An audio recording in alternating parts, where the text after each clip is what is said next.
Muy buenos días a todos.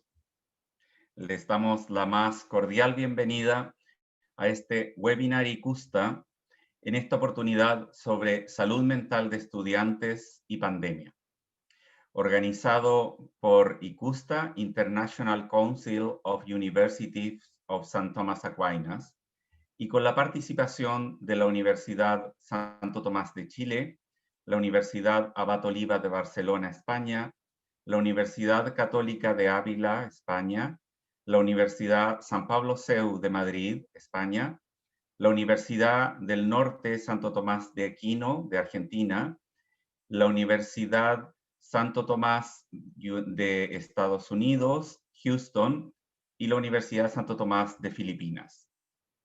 Quiero agradecerle especialmente a los académicos de las universidades antes mencionadas que participarán hoy y a las autoridades de dichas universidades por el apoyo a estos webinars ICUSTA y su interés por compartir sus conocimientos con los otros miembros de nuestra red.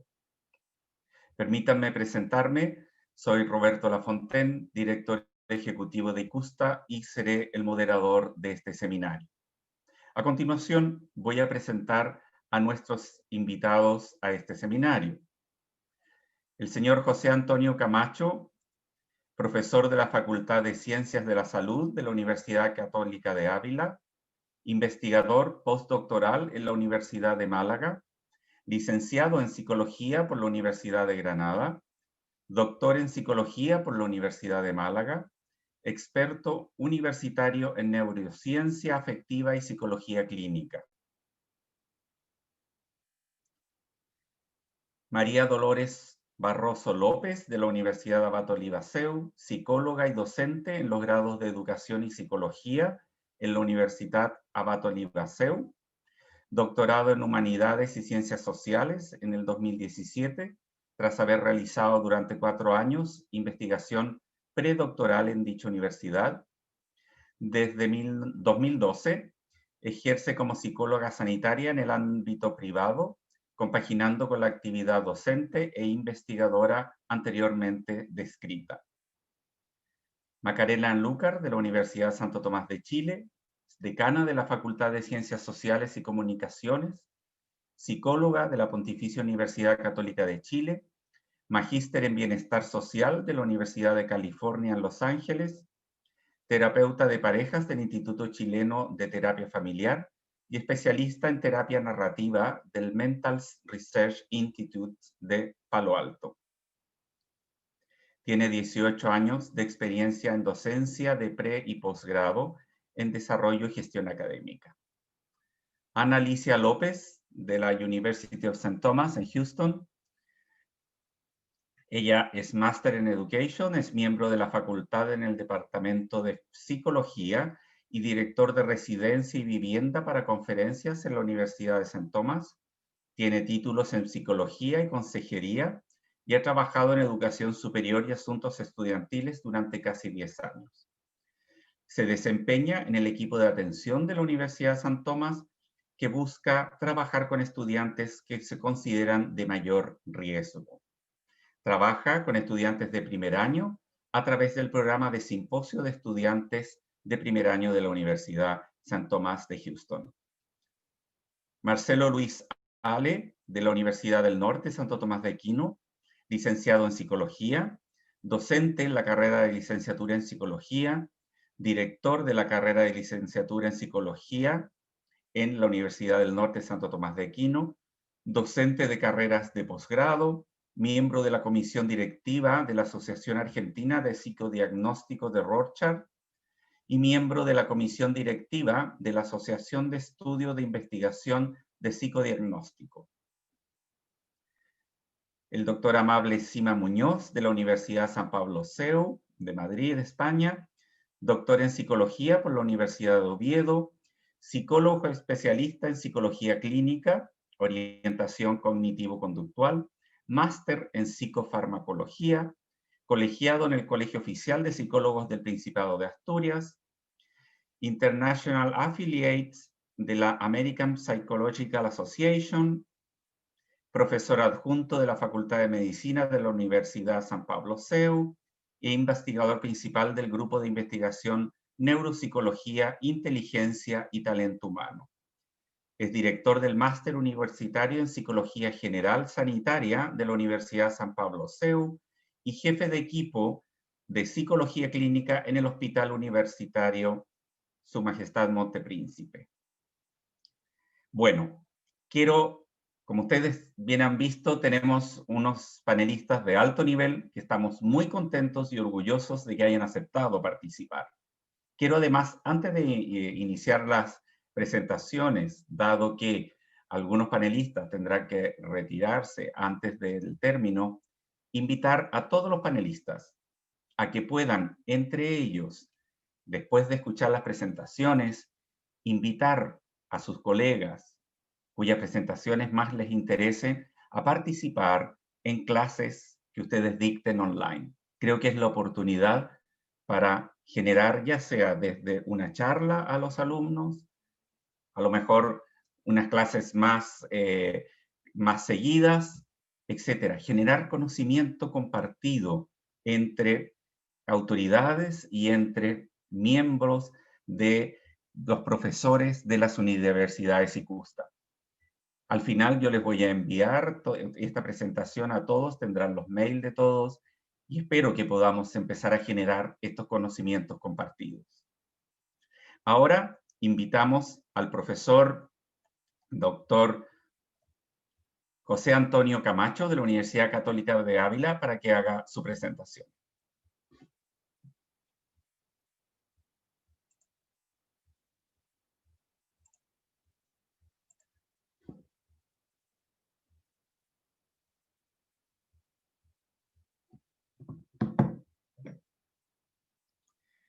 José Antonio, estás sin micrófono.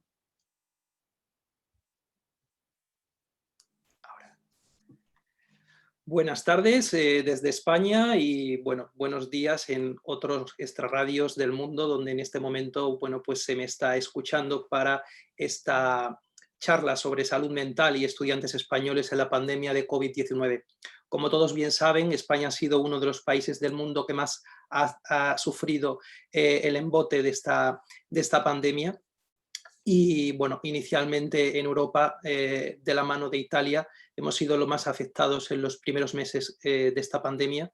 Y es muy importante pues considerar los componentes psicológicos que tienen la afectación en una pandemia. Por eso me parece que es importantísimo para la formación de los futuros graduados en psicología y para los profesionales que trabajamos en salud mental, que tengamos un conocimiento cada vez más amplio de cómo afectan los elementos externos también relacionados con la salud vírica en este sentido, dado que nos tenemos que preparar a ir afrontando en este sentido en las futuras décadas posibles nuevas pandemias que nos tengan que pedir respuesta al ser humano en cuanto a lo que es el aguante y a lo que denominamos como resiliencia.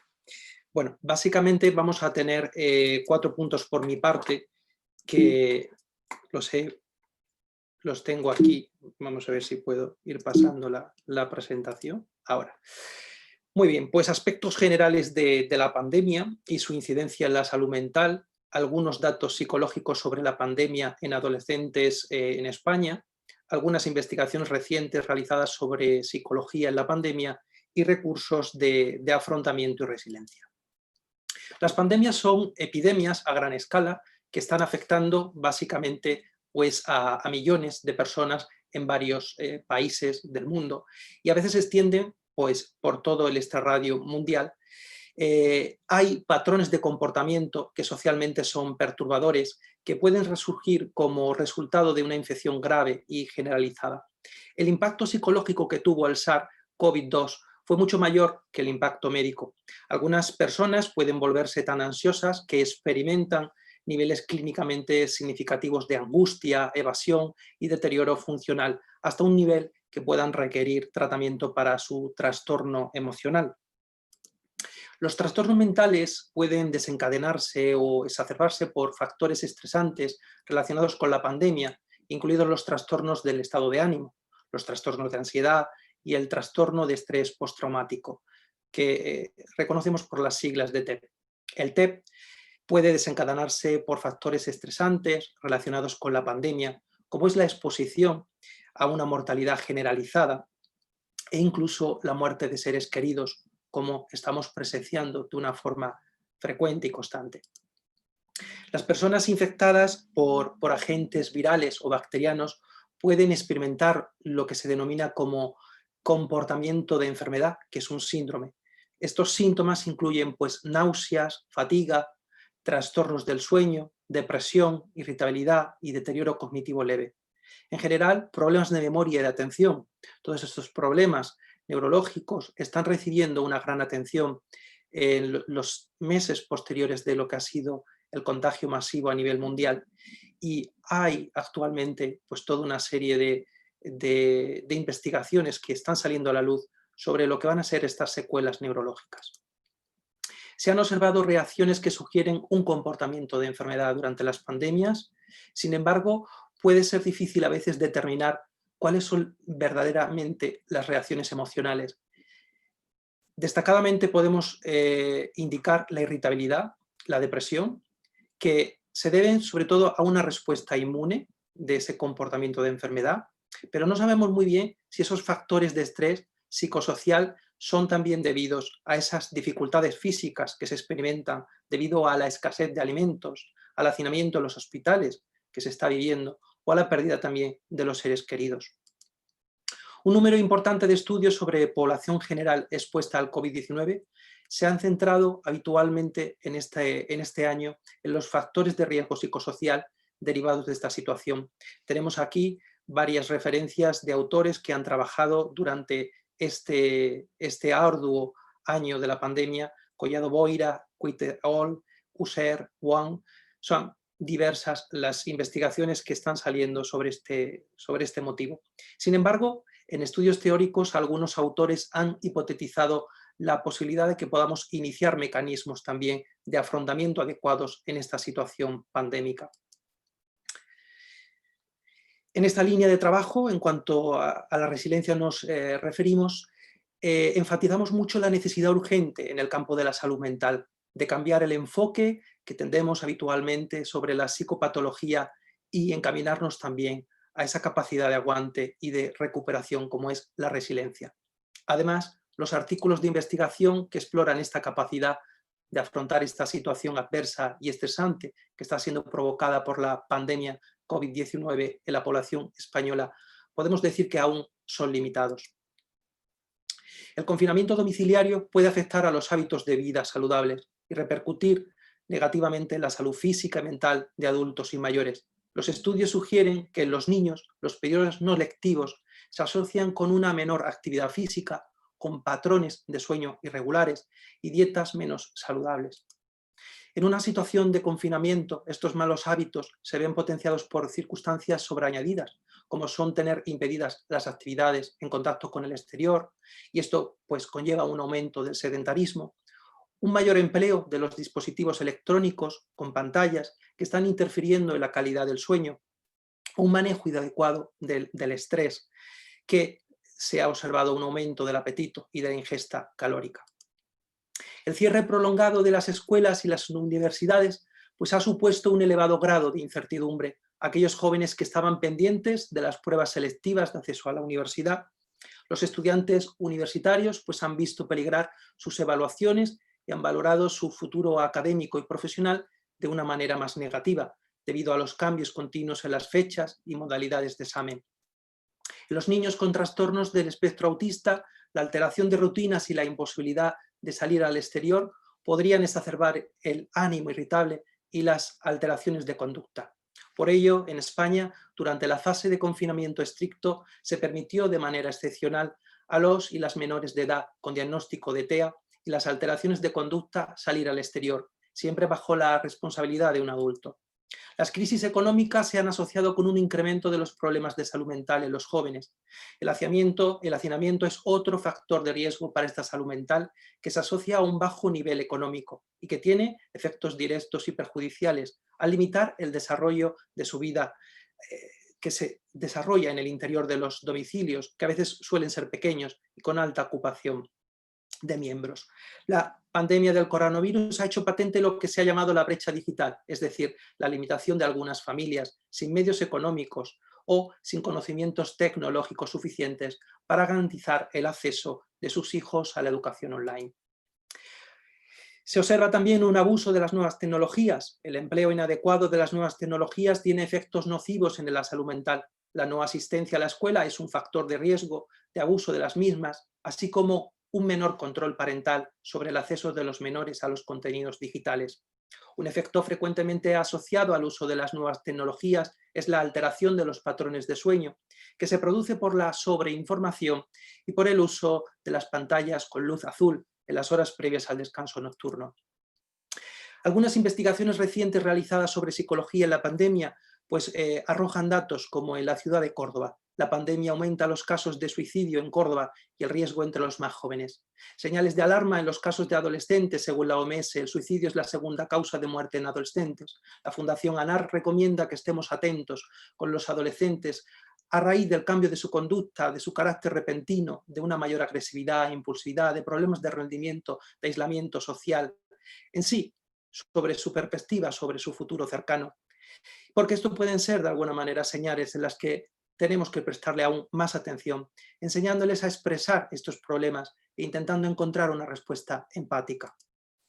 En España, los últimos datos del INE muestran que en 2018, 268 adolescentes y jóvenes entre 15 y 29 años se suicidaron, una cifra que los autores del estudio Self-Inflicted Injuries in Adolescent and Young Adults, a Longitudinal Approach, de Sánchez, Teruel y Robles, Bello y Camacho, recuerdan para reclamar actuaciones urgentes.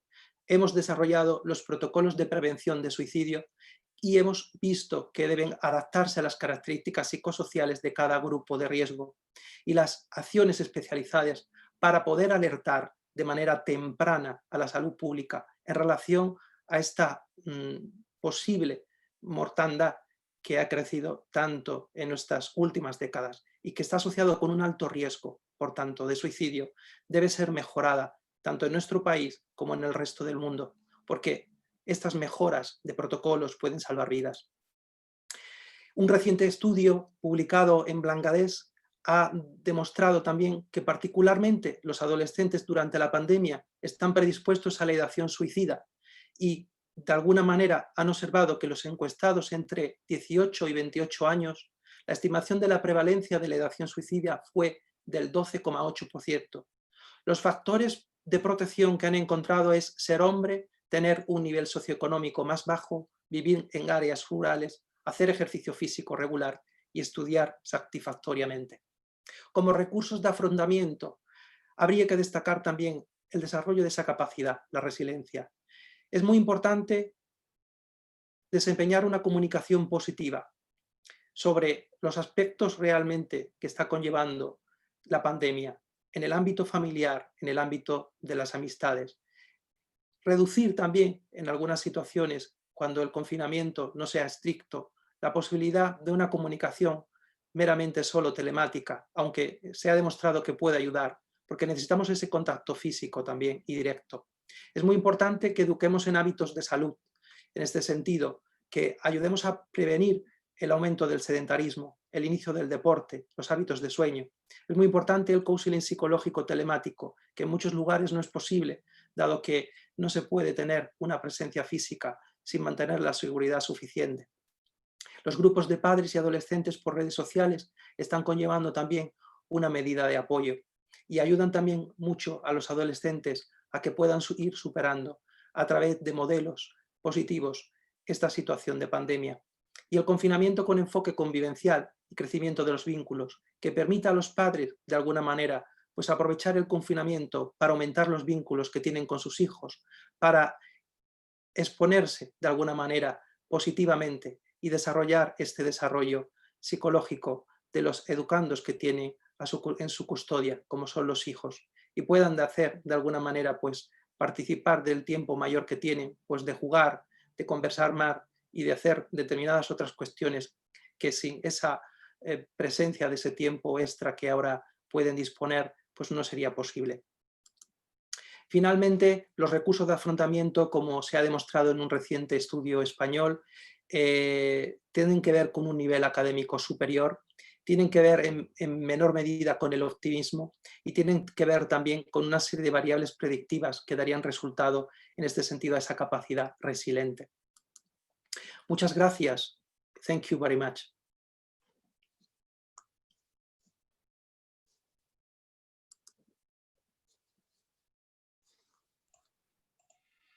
Muchísimas gracias, José Antonio, por tu muy interesante exposición.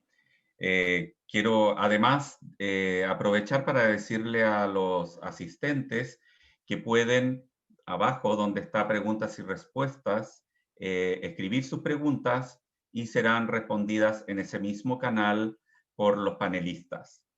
Estamos en este minuto con algún problema con la interpretación al inglés, pero estamos chequeando cuál es el problema para que podamos solucionarlo. At this moment, we have some problem with the translation interpretation to the English, and but we are checking what happened to have it as soon as possible. Sorry about that. And as well, I ask all the participants to write their questions in Q&A at the back of the screen, and the panelists, the speakers, will respond, answer the question you have. Bueno, quiero dejar con ustedes ahora a la doctora María Dolores Barroso López, de la Universidad Abad Oliva, CEU. Bienvenida, María Dolores. Buenas tardes y buenos días. Bien, la presentación está.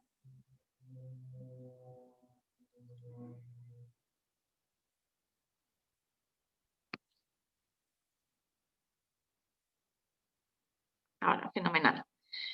Bien, es mi deseo, pasando a la primera diapositiva, hacer una breve introducción a partir de la experiencia tanto clínica como más de profesora universitaria, partiendo un poquito ya de aquello que nos une desde la actualidad de las enseñanzas de Tomás de Aquino, actualidad que muchos autores en los últimos años han traído con su investigación a la teoría y práctica de la psicología. En este sentido, me ha parecido como tema interesante a desarrollar en este seminario cómo esta fundamentación, una visión desde como todo el potencial que tiene el ser humano y su posibilidad de crecimiento, nos puede ayudar a reflexionar sobre cómo vivir esta situación tan particular y actual como una oportunidad vital de crecimiento personal.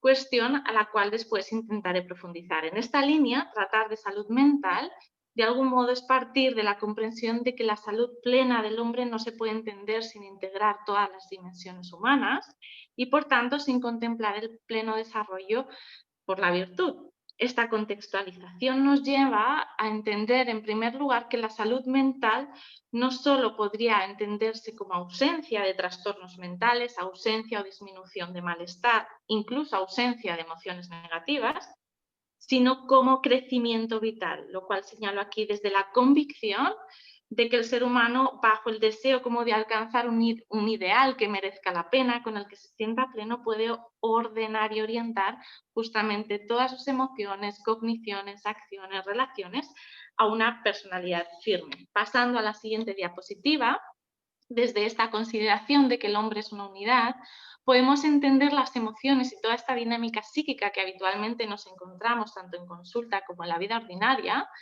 se pueden comprender desde esta complejidad y unidad. Y por tanto, es gracias de algún modo a que las emociones podemos como ver toda la fuerza y el dinamismo que adquiere nuestro actuar diario.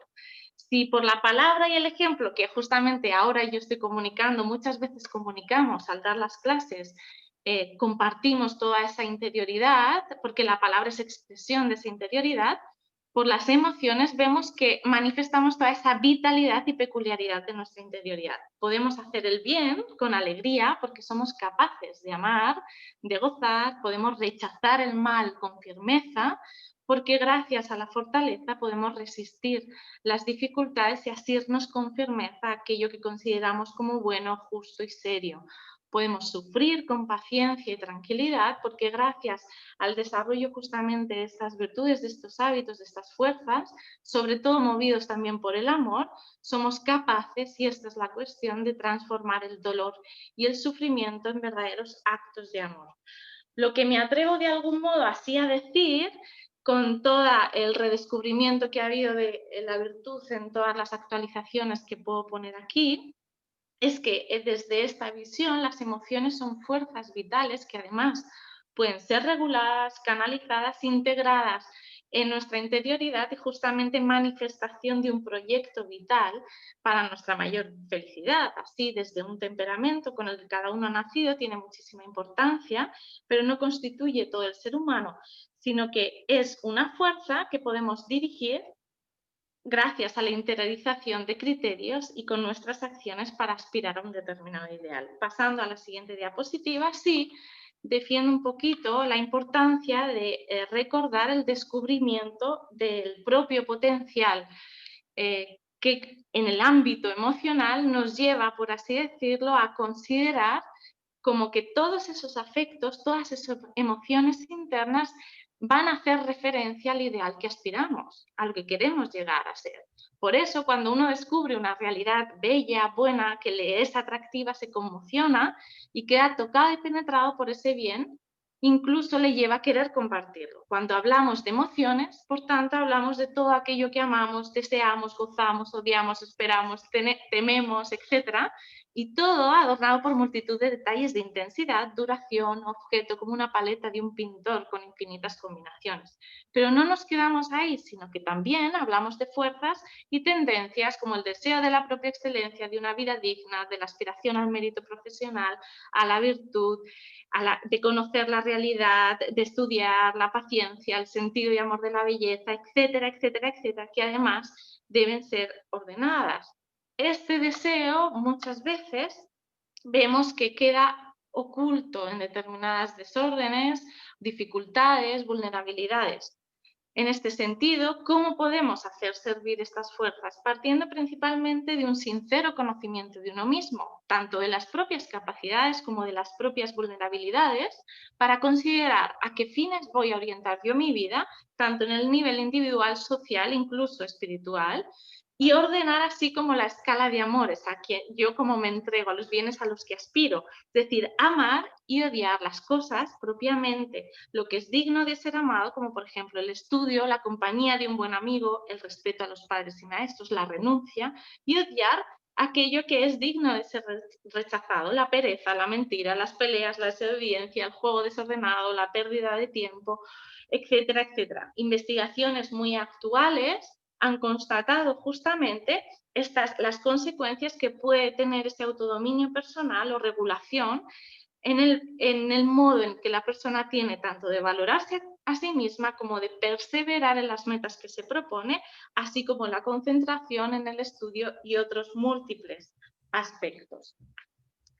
Pasamos, si quieres, de diapositiva, para valorar, por ejemplo, aquí sí, he puesto como distintas correlaciones que se han ido situando a lo largo de los años por distintas investigaciones que demuestran justamente un poquito esto que estamos diciendo, cómo personas con una capacidad de autorregulación mayor se mantienen firmes, por ejemplo, en el perseverar de las metas, en un propósito vital, en la conciencia y realmente a qué merece la pena luchar, y además en la tranquilidad que permitan también una adecuada, por ejemplo, concentración y uso de la razón y la voluntad. Se sienten como más capaces muchas veces.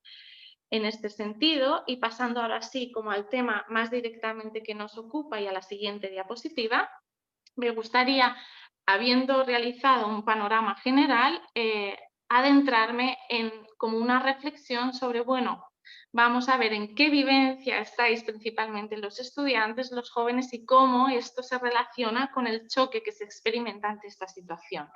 Lo que vemos es que los jóvenes os encontráis en una etapa vital en la que se producen muchísimos cambios, incluso de responsabilidades. Son cambios que en un principio ya suponen una deliberación seria sobre lo que uno quiere hacer y hacia lo que quiere orientar y ordenar su vida. La juventud es una etapa fundamental para el asentamiento justamente de la identidad, en la cual se integran dos preguntas fundamentales: ¿quién soy y a dónde voy?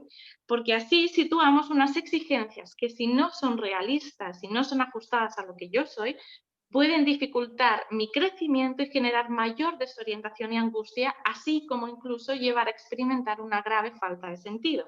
De algún modo, las fuerzas con las que cuentan o contamos en general son con los ideales recibidos y los hábitos adquiridos, o mejor dicho, la afirmación de sí mismo por el amor recibido y la respuesta de amor que deseamos manifestar a través de nuestro proyecto vital.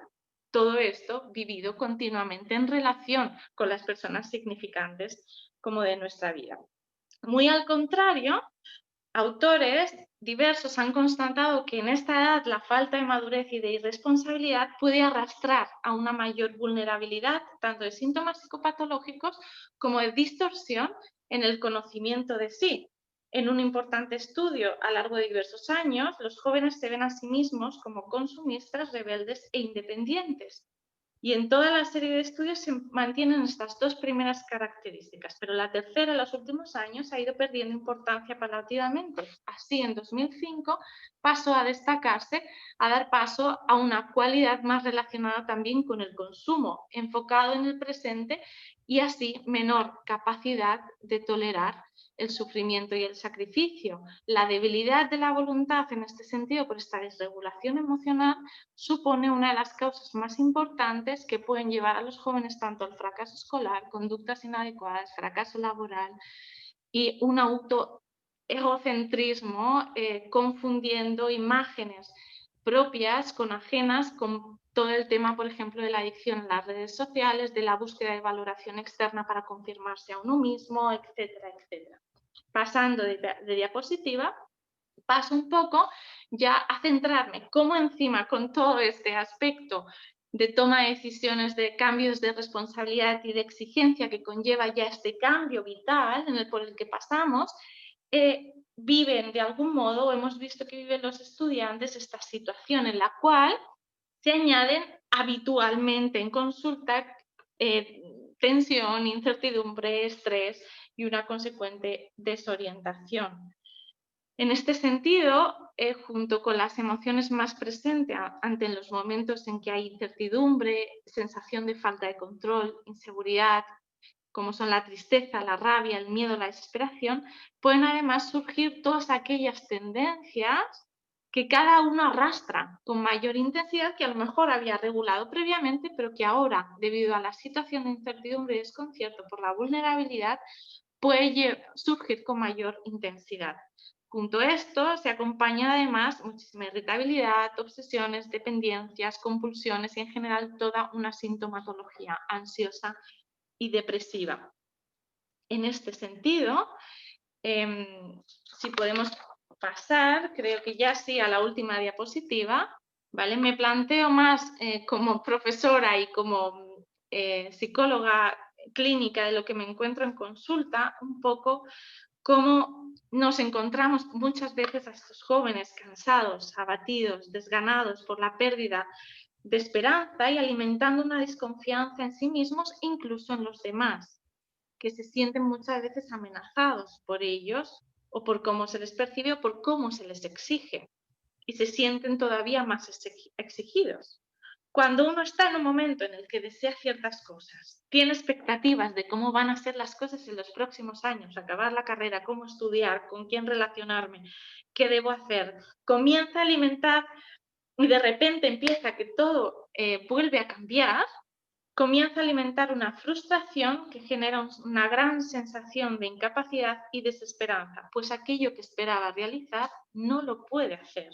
Cuando además surgen sentimientos de impotencia porque uno ve que no puede hacer nada, que no gestiona los tiempos por los cuales los problemas se solucionan, puede comenzar evidentemente a generar diversas especies de emociones principalmente centradas en la tristeza, la desesperanza y el miedo, que alimentadas además por tipos de rabia, etcétera, etcétera.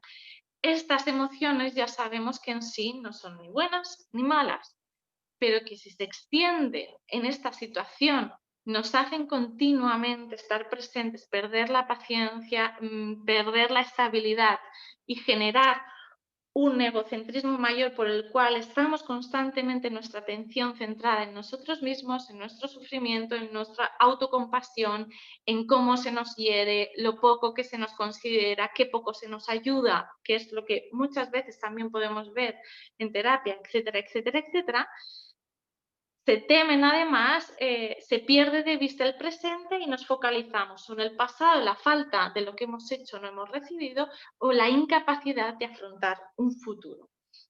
Es por eso, de algún modo, que me parece importante, junto con estos ya términos de resiliencia, etcétera, etcétera, recordar como que el presente y poder vivir este presente de manera significativa como una oportunidad vital es nuestra única riqueza y oportunidad.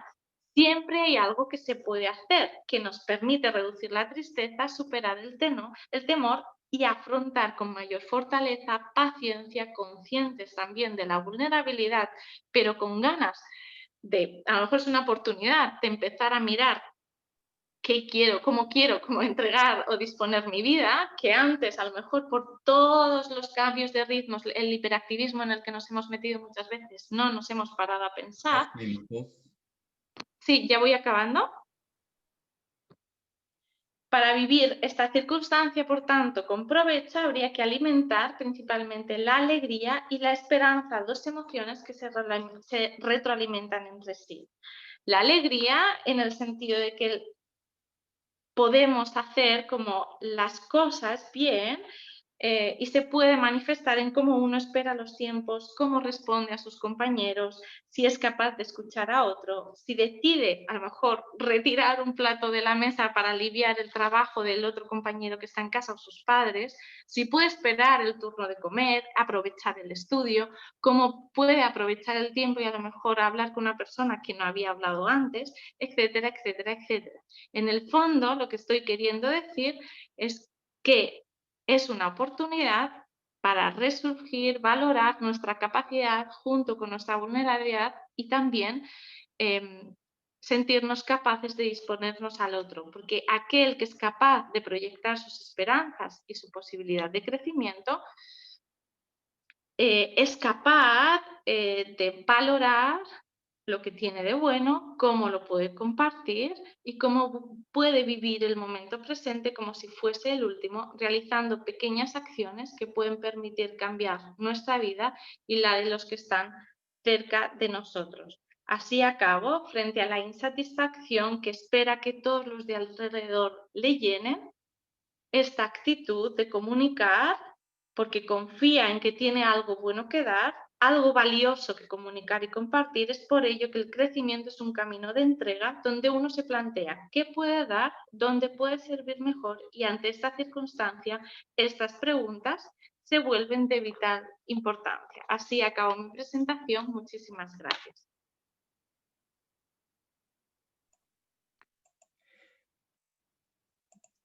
Muchísimas gracias, María Dolores. Muy interesante y sin duda alguna es mucho lo que tenemos que aprender sobre la pandemia y las conductas que se han desarrollado durante este tiempo. Ahora quiero dejar con ustedes a la decana Macarena Lucar de la Universidad Santo Tomás de Chile, decana de la Facultad de Ciencias Sociales y Comunicaciones. Bienvenida, Macarena, y muchas gracias. Muchas gracias, Roberto. Espero que ya estoy compartiendo la presentación. Greetings from Santiago de Chile to all of you who are listening now. Es un placer para mí estar a cargo de presentar esta experiencia de la Universidad Santo Tomás de Chile en términos del abordaje de las necesidades de salud mental de nuestros estudiantes en este tiempo, en estos tiempos de cambios e incertidumbre.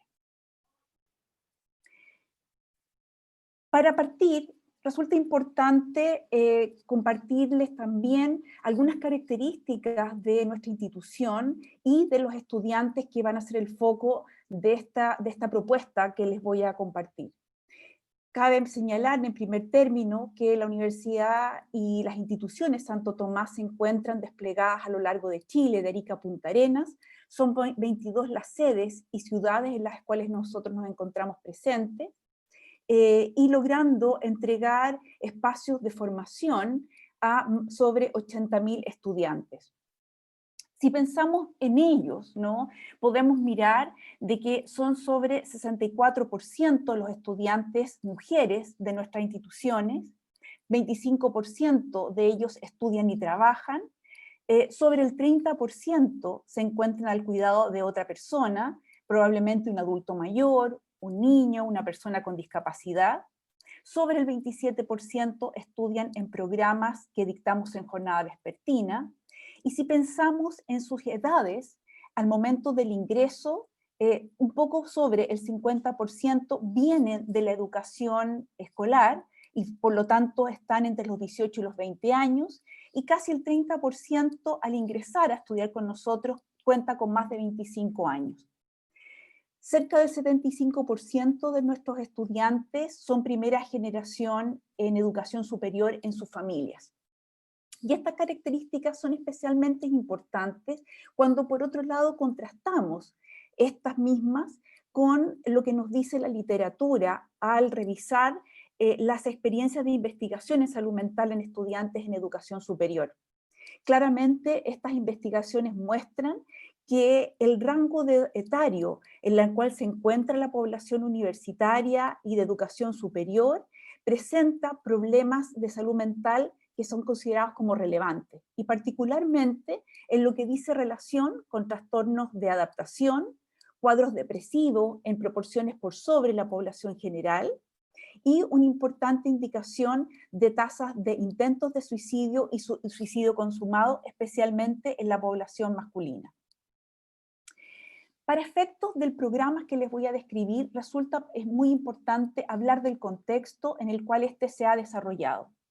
Y claro, junto con todos ustedes, nosotros también hemos compartido los embates de la pandemia por COVID este año, pero a ello tenemos que también acoplar la experiencia social de lo que hemos denominado el estallido social, ¿no es cierto? Un movimiento social importante que se despliega a partir de octubre del año 2019 y en el cual la población juvenil ha tenido un rol muy protagónico, y también generando una serie de afectos y experiencias a propósito de esto mismo. Por una parte, muchos de ellos sintiéndose justamente protagonistas, esperanzados en lograr algunos cambios sociales, que de hecho han remecido nuestras estructuras de la sociedad toda, y por otro lado también viviendo ellos mismos o sus familias las experiencias de ansiedad y angustia asociado a esta situación de incertidumbre que genera los movimientos sociales de la magnitud que lo hemos vivido a lo largo del país. En términos de la experiencia de la pandemia y el confinamiento que ha llevado asociado, claramente ha tenido implicancias en las formas como podemos llevar a cabo todas nuestras experiencias, y no queda exento de ello lo que dice relación con los procesos formativos de enseñanza y aprendizaje, tal como lo estamos haciendo ahora, funcionando a través de plataformas, ¿no es cierto?, que tienen aparejado también una serie de desafíos de conectividad, de disponibilidad de los equipamientos adecuados y también de las condiciones ambientales para llevar a cabo los procesos de enseñanza-aprendizaje. Y eso claramente ha ido generando y quizás con el tiempo incrementando los problemas de salud mental de nuestra población estudiantil. Han sido ellos mismos en varios momentos en los cuales no han planteado a la institución estas necesidades. Por ejemplo, asociado al movimiento social que yo les mencionaba de fines del 2019, a través de cartas y petitorios, algunos de ellos en movimientos, ¿no es cierto?, de paros, nos han presentado demandas que incluyen la necesidad de abordaje de sus necesidades de salud mental. También los docentes, los profesores, los equipos de las carreras han planteado a la institución esta necesidad y el incremento del malestar psicológico presente en nuestros estudiantes. Los psicólogos que dependen de la Dirección de Asuntos Estudiantiles en la institución también nos comunican de esta necesidad. Les voy a mencionar ahora cómo hemos reaccionado y cómo se ha trabajado esto.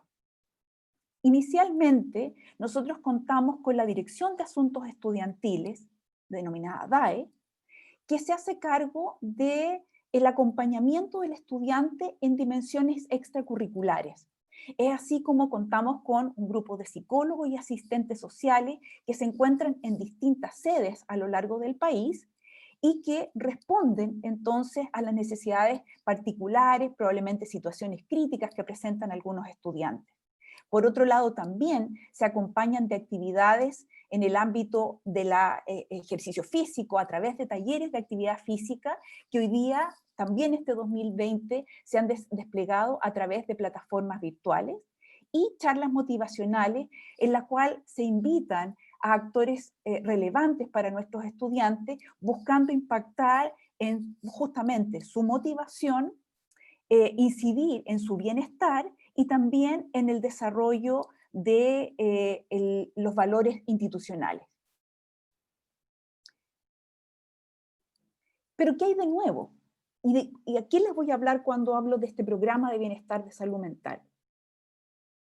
Bueno, se han incorporado nuevos actores al desarrollo que ya estaba llevando a cabo la Dirección de Asuntos Estudiantiles. A esas actividades se han acoplado, por ejemplo, el diseño de cápsulas de pausas activas desarrolladas por académicos de la Facultad de Salud que permiten disponibilizar a los docentes estas instancias, estos videos que permiten hacer quiebres en distintos momentos que son oportunos a propósito de largas horas expuestas ellos y los docentes al uso de las pantallas. También contamos con los centros de aprendizaje que dependen de la Dirección General de Pregrado y que son los que acompañan a aquellos estudiantes que tienen alguna dificultad en su normal curso de desarrollo del proceso de enseñanza-aprendizaje. A las estrategias de tutoriales, ¿no es cierto?, individuales y colectivas para abordar ciertas materias, se disponibilizan también sesiones de coaching o mentoring con estudiantes de grados más avanzados y que acompañan las necesidades de nuestros estudiantes. Pero el foco de lo que yo me voy a profundizar está en lo que hemos desarrollado desde la Facultad de Ciencias Sociales y Comunicaciones y particularmente del equipo de salud mental, que ha generado una serie de dispositivos para complementar aquello que la institución ya dispone. Y particularmente se trata de un conjunto de acciones que han buscado desde una lógica de cobertura mayor a través de charlas, por ejemplo, virtuales, ¿no es cierto?, webinars, en las cuales tienen capacidad para admitir 250 participantes, buscando también instancias más intermedias de acompañamiento a través de talleres de una sesión en temáticas específicas que responden a los requerimientos de salud mental de nuestros estudiantes y que tienen una capacidad de 60 participantes. Y luego también talleres de 3 sesiones para entregar una retroalimentación más específica en el uso de ciertas herramientas y con una capacidad de 25 participantes. En paralelo, también se ha implementado un curso en línea de mindfulness, de autoinstrucción, que se ha podido implementar desde septiembre de este año en 8 versiones paralelas. Y también hemos diseñado un proceso de capacitación en temáticas específicas asociadas a las situaciones de salud mental que han sido más prevalentes en esta etapa para reforzar los conocimientos del equipo de psicólogos que depende de la DAE.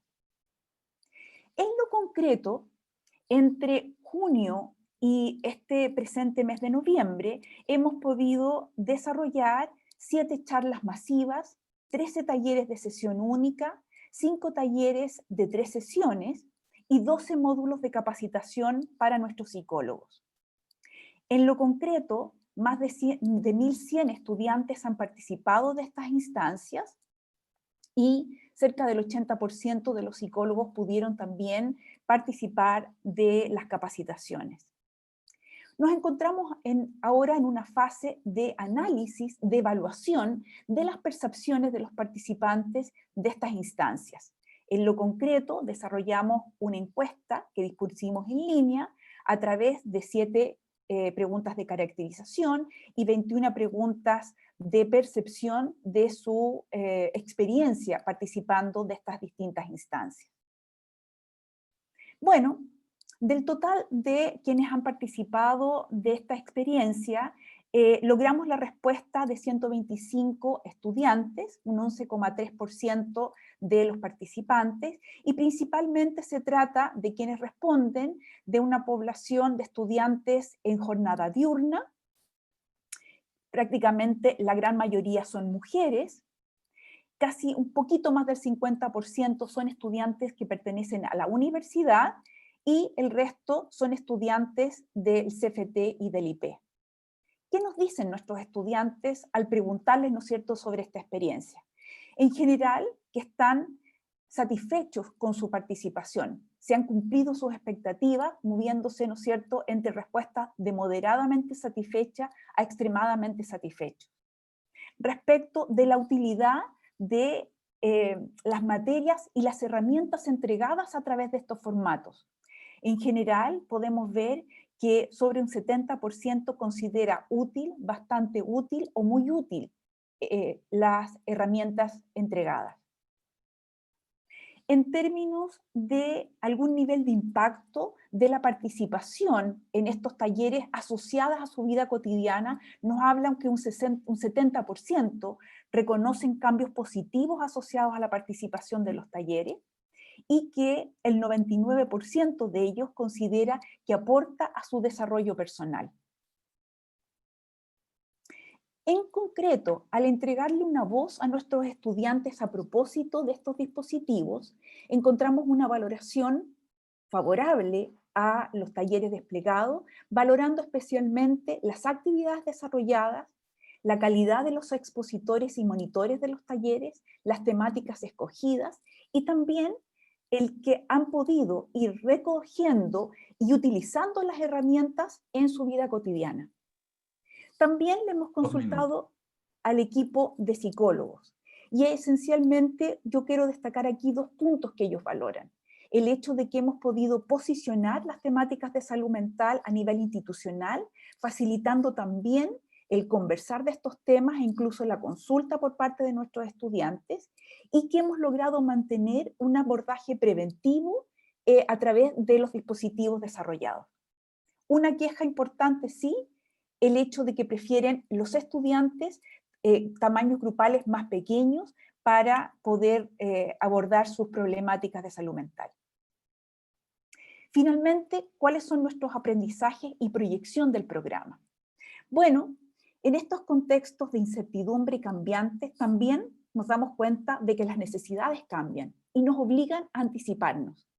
Hoy día nos encontramos preparando una nueva etapa de este programa, en la cual esperamos reforzar nuestras herramientas diagnósticas, poder seguir trabajando esta necesidad de gestionar un equilibrio entre una cobertura, dada la dimensión de la población de educación superior a la cual tenemos que atender, y también la profundidad para de manera precisa poder responder a las necesidades diversas de nuestros estudiantados. Importante para nosotros mantener el foco en la prevención y promoción de la salud mental, y algo que hemos valorado como exitoso, la articulación de unidades y de actores al interior de la institución para poder generar estas respuestas. Por supuesto que el aprendizaje que se deriva del uso de lo digital, que también nos ha servido para responder a necesidades de salud mental a través de varios dispositivos. Y por último, compartir una reflexión. Recoger el concepto de crisis, ¿no es cierto?, con esta doble dimensión de peligro y de oportunidad. Y porque nos vimos en un momento arrojados a responder a esta situación de crisis, dado, como les decía, la acumulación de tensiones que hemos vivido en nuestro país y que sin duda han afectado también a nuestra población estudiantil. Y miramos hacia el futuro, ¿no es cierto?, pensando en reforzar este programa que he podido compartir con ustedes ahora. Muchas gracias. Muchísimas gracias, Macarena, por mostrarnos una experiencia tan interesante y tan útil. Y quisiera explicar a las otras instituciones, de repente nosotros no lo explicitamos muy bien, digamos, Macarena habló del IP y del CFT. ¿Qué significa eso? El IP es el Instituto Profesional, son instituciones técnicas, y el Centro de Formación Técnica igual. En total, las instituciones Santo Tomás, como bien lo dijo Macarena, son 3, la Universidad Santo Tomás, el Instituto Profesional Santo Tomás y el Centro de Formación Técnica Santo Tomás, que hacen los 80 y tantos mil alumnos en 22 sedes en 19 ciudades. Por lo tanto, para el trabajo del equipo de Macarena no ha sido fácil aunar y trabajar con tantos alumnos y variedad de regiones dentro del país. Muchas gracias, Macarena. Y ahora quiero dejar con ustedes a la profesora Ana Alicia López de la Universidad San Tomás de Houston.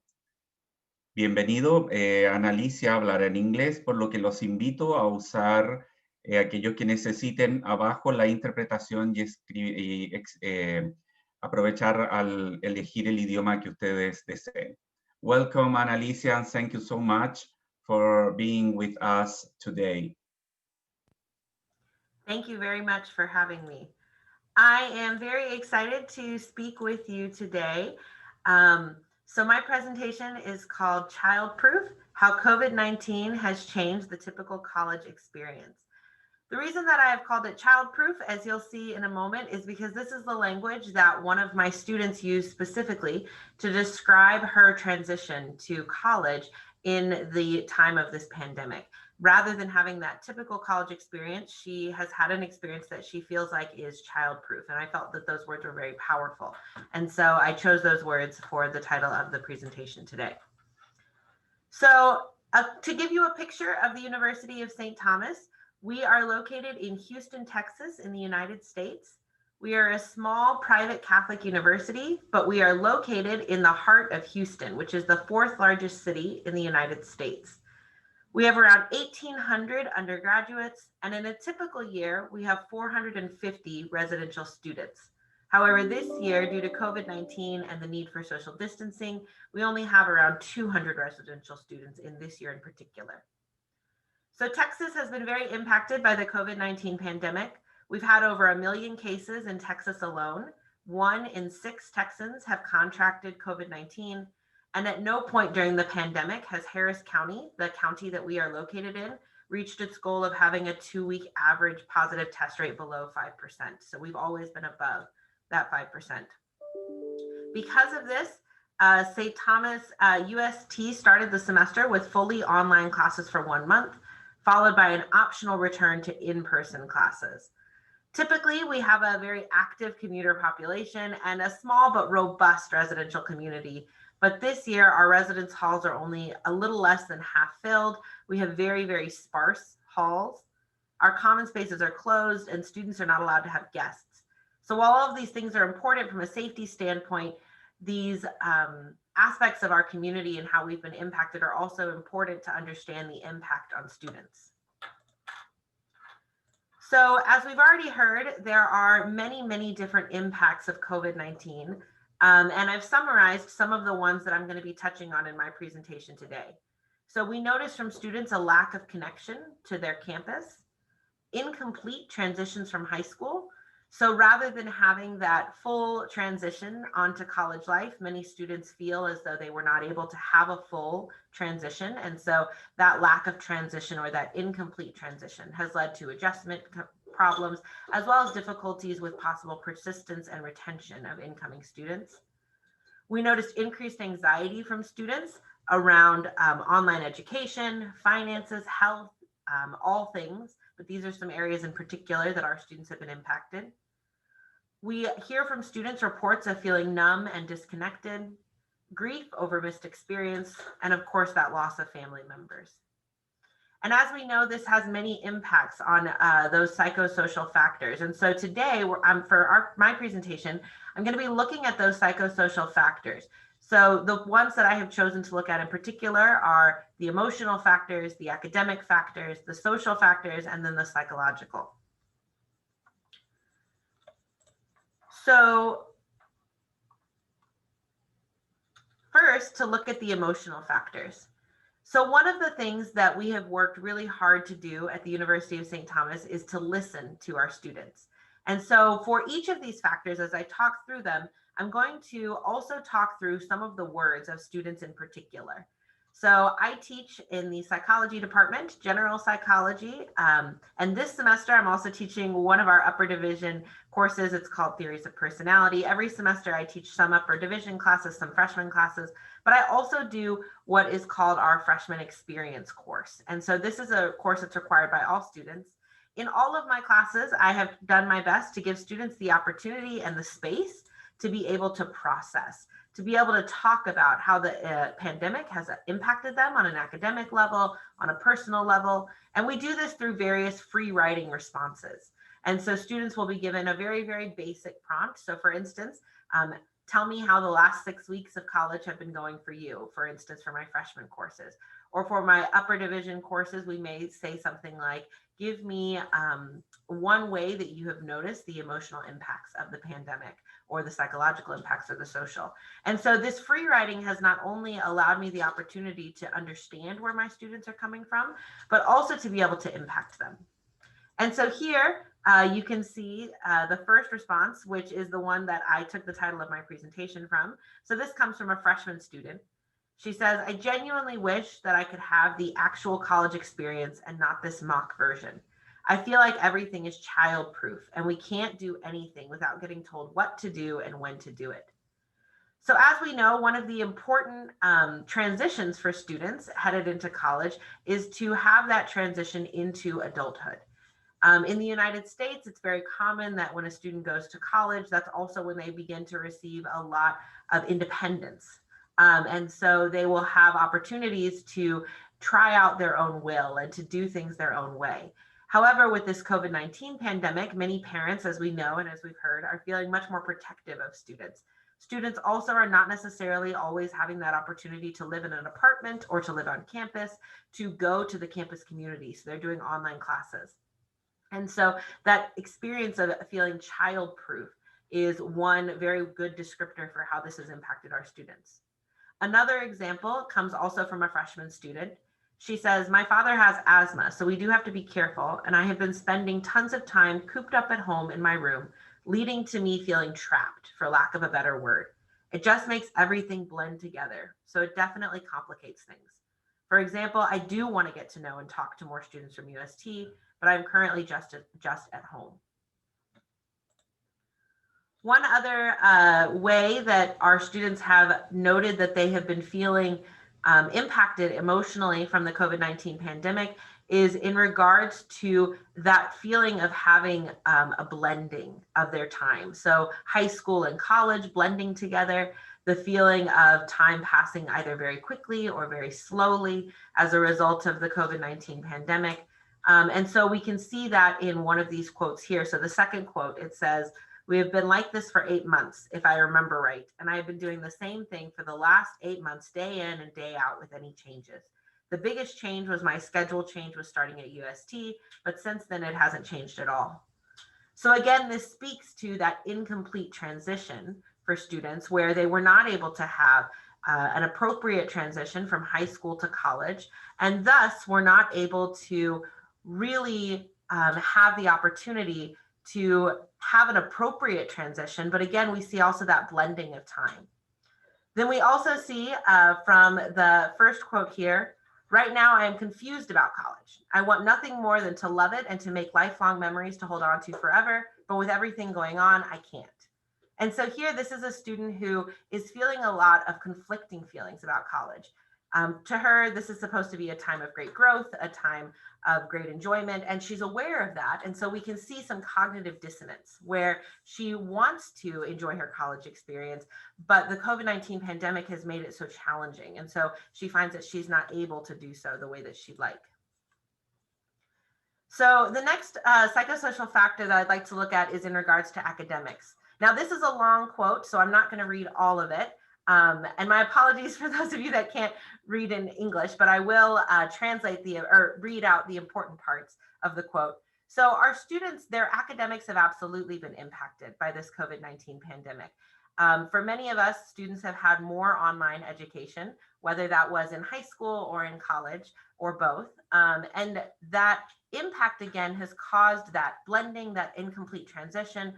But also part of what we have seen here is a feeling of almost a lack of reality, that they don't feel as though they really are in college. And that's what this student really captures well.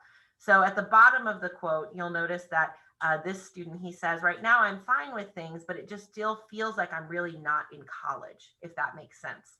And so the student really has talked about how the transition from high school to college, that incomplete transition, and how it impacts his ability to really feel at home or to have taken that next step into adulthood, that next step in his learning. But instead, for this student, it still feels very much like he is in high school. And then this next quote from one of my freshman students as well. So he says, "These online classes leave me with an empty feeling, an incomplete sense of learning. I go to class and I do the assignments, but am I really learning? What if I get my degree and I don't remember anything? I go through my days feeling extremely anxious, wondering when the next time I'll really learn something." So I feel that as professors, so many of us have done so much to try to make the academic experience for our students robust and strong and powerful. I know that at my university, we've seen a very quick pivot to online education, and that has been a huge lift on the part of the university. And yet, as we know, for many of our students, that online education, it doesn't connect in the same way. Whether it is because the student is a kinesthetic learner, whether it's because they benefit from the environment, being in a lecture hall rather than in their bedroom, for whatever the reason is, what we find is that students do have anxiety about learning in this online environment. So some of them do have the fear here of, what if I don't remember anything? What if this education is not complete? And I think part of that is something that we see reflected even in jokes that we see, for instance, in pop culture. So I was watching a TV show the other day, and there was a joke about, if I get sick and I need a nurse, I'm going to ask them when they were educated, because I don't want a nurse from 2020. And so within that, we can see how there is a fear of learning, not only for the students, but for our population as a whole. And I think that this is a really important piece for us to pay attention to. One, because it is important that we help address this with our students, that we engage them in ways to ensure that their learning is complete, to ensure that their learning is able to be retained by them over the years and as they go, but also to help students to have the confidence in their learning, so that when it is time for them to go to upper division courses, when it's time for them to go on to internships, when it's time for them to apply to jobs, that they are able to say, this is what I've learned and I have confidence in it, and that they're able to make that transition smoothly. In the United States, it can be very difficult for students to get a job after graduation. The job market at times can be very competitive. And so for a student, it is very important that they are able to have that confidence in their abilities and in their learning, and that they can present themselves with that confidence so that they are able to be successful. And so I think this is an important psychosocial factor for us to pay attention to, because we do not want our students to be impacted by imposter syndrome or to carry this sense of incompleteness throughout their entire college experience. The next factor I'd like to look at is in regards to social. So we all know that this time of social distancing has led to a lack of social opportunities. And the impact on our students who are in their adolescent years, who have that strong need for social connection, has been particularly profound. When trying to select just a few quotes for these two slides, I struggled. And so you'll notice there's a lot of words on these next two slides, but it's because our students had so much to say about the social impact of the pandemic on them. So this first one is very, very short, but I think it is also very important. So it says, at UST, I feel like I'd fit in, but I haven't been to the campus but only once. So this is a student who's very optimistic, and I'm very grateful for students such as these because I think that they will do well with that transition back, whenever that transition back to on-campus learning is able to occur. But this is a student who says, I know that I will do well, but I haven't been able to get to campus. I haven't been able to have that opportunity. And so the next one, it says, when I look in the lobby of Guinan, which is our residence hall, our dorm, I wish that there was life, people playing games and talking to other people. I know that times are tough, but it would just make the experience so much better. I was sitting at the front desk with one of our former Guinan residents, and we were discussing how times were before COVID and how the lobby would constantly be filled with students and life. Now that it's closed, it is hard to even get out of the room. And so part of what we can see is how students are struggling with that social component, and that also can make it more difficult for them to engage in their world, engage in the university. And these come from, the second quote comes from a student who lives on campus and so has an opportunity to engage, but is finding it challenging because of some of the various restrictions to help keep our campus safe. So this next one, again, I know I'm running to the end of my time, so I'm going to focus on the important parts here. But in this first quote, it says, it doesn't really feel like I have a campus to go to. I say this because I recently went to the university for a project and I noticed how much I don't know the campus. And so what we can see here is that lack of sense of belonging. And that sense of belonging we know is an important part of not only a student's retention and persistence at a university, but on a broader scale, that transition into adulthood, that transition into finding their home, that transition into finding their place at a university. That sense of belonging is something that we in student affairs work very hard to have each student be able to achieve within their first years at a university. And it has been much more challenging in this particular year. And students are really feeling that impact. And so with that, we know that that will have an impact on students' ability to persist and to retain at a university. Yes. And so with that in mind, 1 minute, I'm going to just jump ahead to my next slide here. So from a psychological perspective, we know that students have been impacted by the loss of family members. And so you can see here a quote from a student who has lost multiple family members.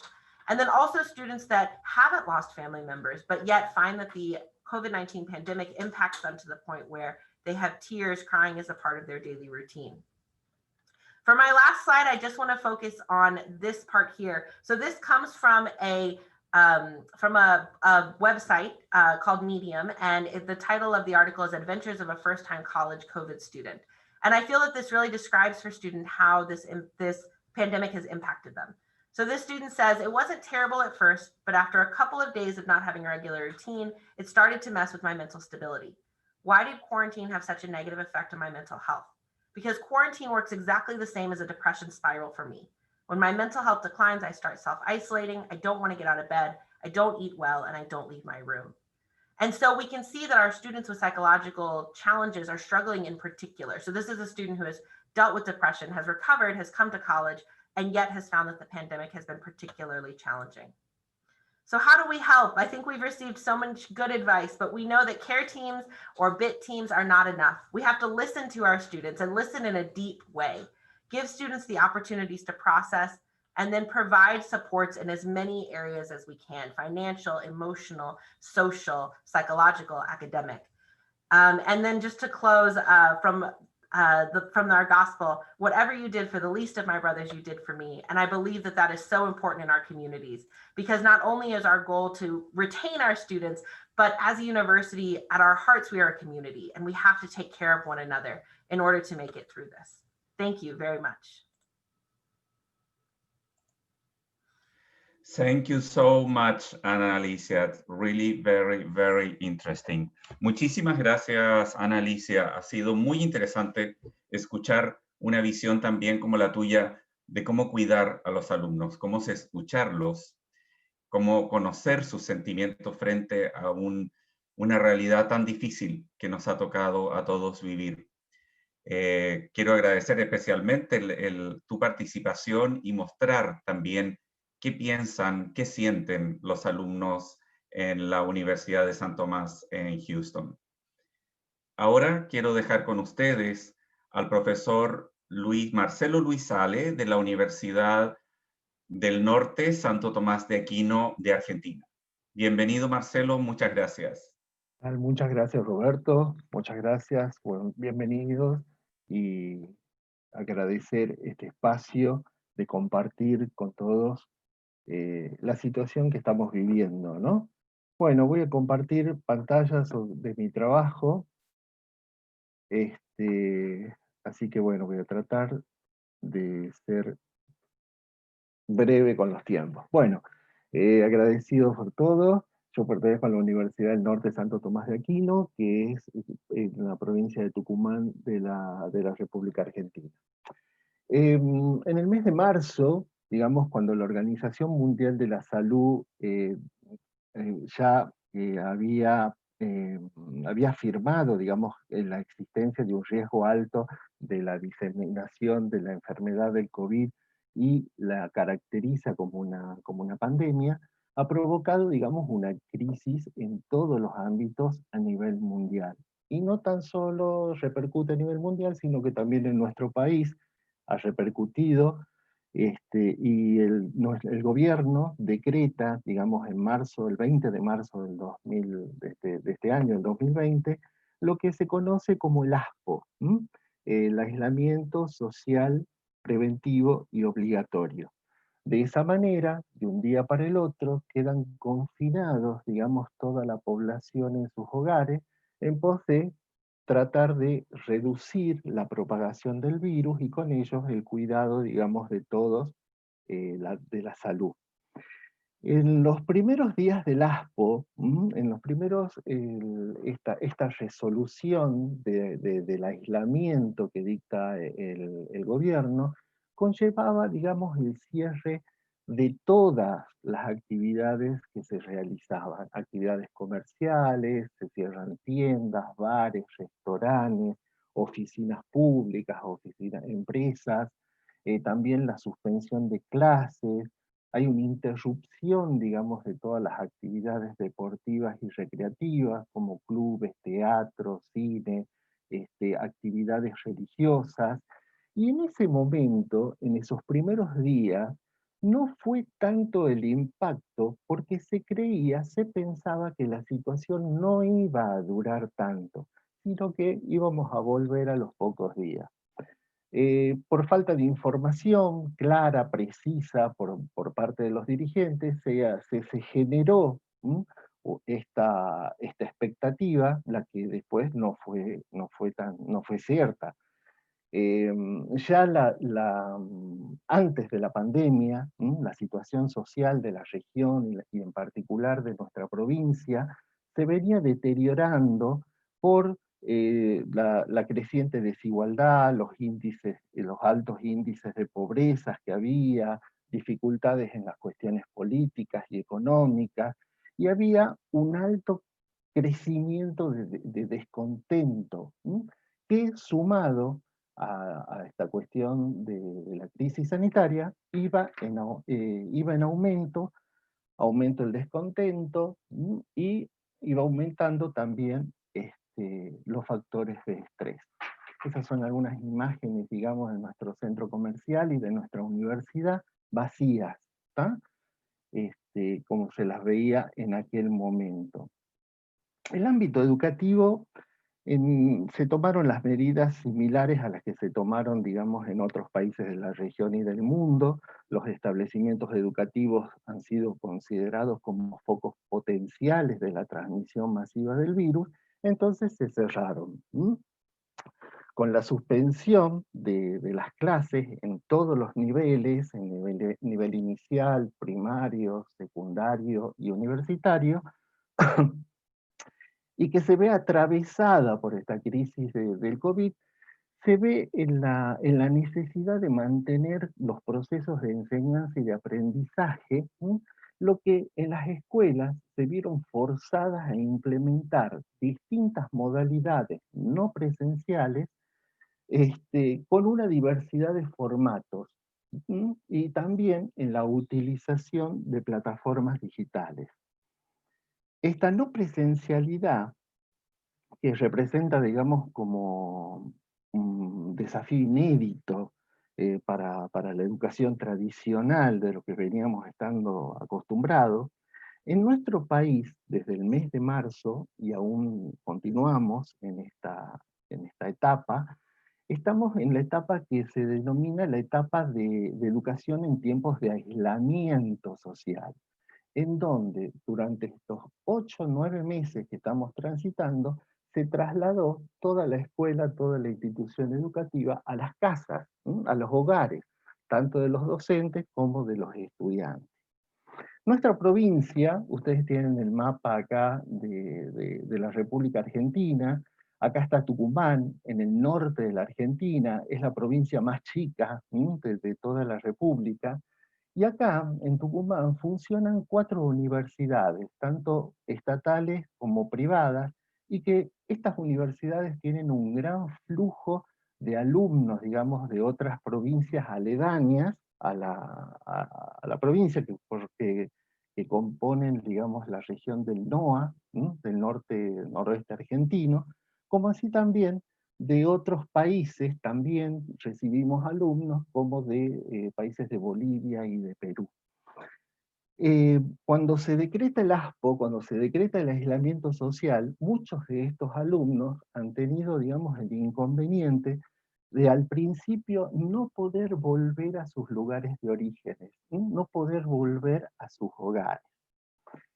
Este escenario, digamos, exigió modificar todo aquello lo que se venía haciendo en el salón de clases tradicional, reinventando, resignificando lo curricular y pedagógico a nuevas formas que tanto docentes, estudiantes y toda la familia se les impuso disponer de recursos tecnológicos y de una conectividad que, si ya bien en nuestro país y mucho más en nuestra provincia el sistema educativo era desigual en muchos aspectos, la pandemia aumenta la brecha en el acceso al conocimiento y a la información. Lo que, más allá de los procesos de aprendizaje que bregamos, digamos, se está tratando de impulsar también, aparece la dificultad en la socialización y de la inclusión en general de muchos de nuestros alumnos. Este cambio de modalidad no fue fácil para docentes, para estudiantes, ni tampoco para la familia, que no estábamos por ahí acostumbrados a trabajar con las tecnologías, con las plataformas digitales, con los recursos digitales que se disponían. Y se pone mucho el acento en donde hay una diferencia y una brecha muy importante en el acceso a las tecnologías, en el acceso y a la calidad en la conectividad, lo que no asegura que se puedan llegar a cumplimentar los objetivos propuestos. El repensar estas modalidades, estas nuevas modalidades, comporta un dilema, digamos, de aquellas cuestiones de la realidad educativa en cuanto a qué, dónde y cómo se enseña y se aprende. La salud mental es un estado de bienestar en el que la persona dispone de recursos para hacer frente a numerosos factores de estrés en la vida, que le permiten desplegar su potencial, funcionar de forma productiva, conveniente. La salud mental refuerza y facilita la capacidad de mantener un comportamiento saludable que mantenga a las personas y a los grupos sociales como más seguros y más sanos.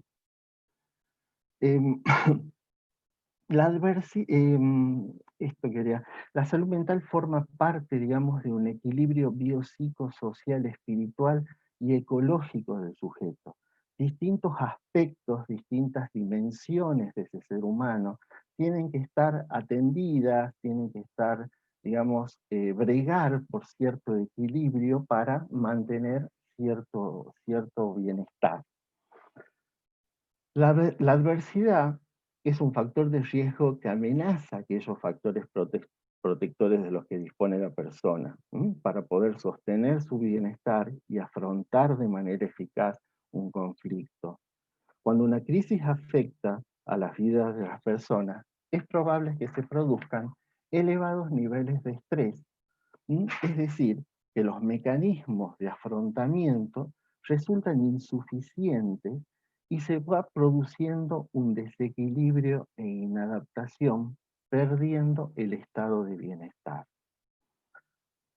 La pandemia que atravesamos, esta crisis sanitaria en la que estamos sujetos, implica una perturbación, implica una fuerte perturbación, un fuerte impacto que puede en muchos casos exceder la capacidad de desenvolverse de manera efectiva, tanto de individuos como de grupos sociales, a quienes impacta de una manera muy significativa. No todos los problemas psicológicos, no todos este desequilibrio o este impacto se podría calificar como enfermedades o como trastornos, sino que la mayoría se podría calificar como reacciones normales ante una situación anormal. Es decir, en donde se disminuyen las capacidades de ese individuo para afrontar de manera positiva, para afrontar de manera conveniente, lo que no implica que devenga en un trastorno psicológico. ¿tá? Hay distintos estudios que se realizan en nuestro país y también internacionales, como también los que acabamos de escuchar de los colegas, en donde se sintetiza, digamos, todos van a mancomunar el hecho de que se lo vive como una angustia psicológica significativa. La angustia que se presenta es significativa, y que en la gran mayoría de la población esta se manifiesta con miedos, otros con síntomas de ansiedad, con síntomas de depresión, aislamiento, sensibilización. Otros colegas hablaron también de compulsiones, que también aparecen en las encuestas, de incertidumbre, también de irritabilidad. Se nota una baja tolerancia, digamos, a la angustia, lo que provoca, digamos, estas reacciones de ira, a veces. Dificultades para conciliar el sueño, entre otros aspectos, digamos, como manifestaciones de estas situaciones en donde ese engranaje ha dejado de ser armónico, en donde, como recién María Dolores planteaba, el control de autorregulación, el uso de la razón y la voluntad, se han visto, digamos, como afectados, como elementos fundamentales, como variables fundamentales de la salud mental. Hay un elemento importante que sale en las encuestas